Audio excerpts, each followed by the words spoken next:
Before we head into the weekend, let's take a look at those top stories making headlines here in Israel, right here on the Israel Brief, brought to you as always by Lay of the Land with me, your host, Rolene Marks. So let's take a look at those dominating stories, and we begin with news that the IDF have struck targets in the Gaza Strip. Now, this is in retaliation to 6 rockets that were fired in the early hours of this morning towards Ashkelon, the town of Sderot and surround.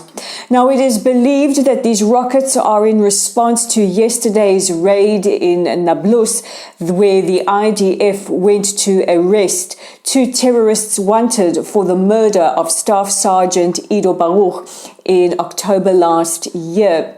11 Palestinians were killed, the majority of them senior terrorists from organizations like Palestinian Islamic Jihad and other terror groups, and over 100 injured. This is as per the Palestinian Health Ministry.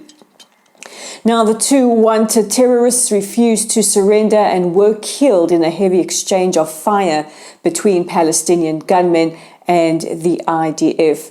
Meanwhile, the United States has expressed its concern with the amount of Palestinians injured or killed in the exchange. Israel remains in a state of high alert as police anticipate reprisals either through terror attacks or more rocket attacks. Israel's ambassador to the United Nations, Gilad Erdan, has penned quite a harsh letter to the executive editor of the New York Times, Joseph Kahn. In his letter, Erdan speaks about the flagrant bias demonstrated by the New York Times. I think any of us who read the New York Times can attest to that. He says the amount of op-eds condemning Israel are nearly double to any of those condemning the largest state sponsor of terror, the Islamic Republic of Iran.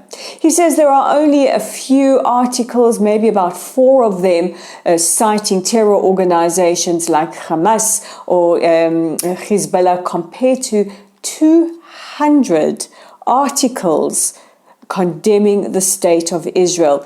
He also cautioned that the way the narrative is framed around Israel is creating an atmosphere of rising hatred, and this doesn't bode well, especially at a time when anti-Semitism is at an all-time high. Now, he cited a recent study that was published in the Hebrew Daily Ma'ariv on the 27th of January of this year. On the 27th of January happens to be International Holocaust Remembrance Day. And he said that contributors to the New York Times are the type that are flagrantly biased against the Jewish state. And we can cite people like Thomas Friedman and Peter Beinart, amongst many. Now, what is interesting is that one of the New York Times key editors, Barry Weiss,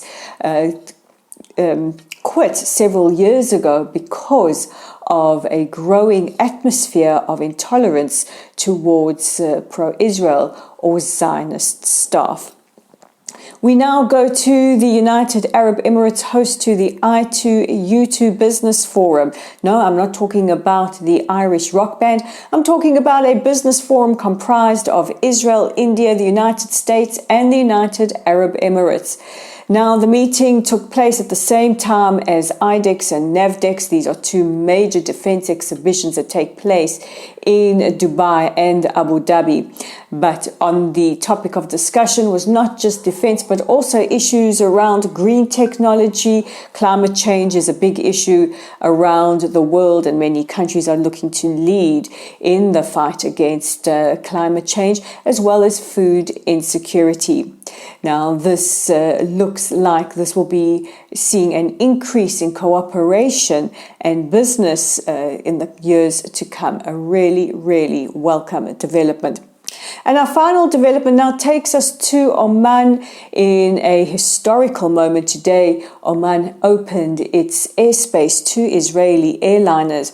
Oman joins Saudi Arabia in doing that as well, which is interesting because neither country has normalization or bilateral ties with the State of Israel.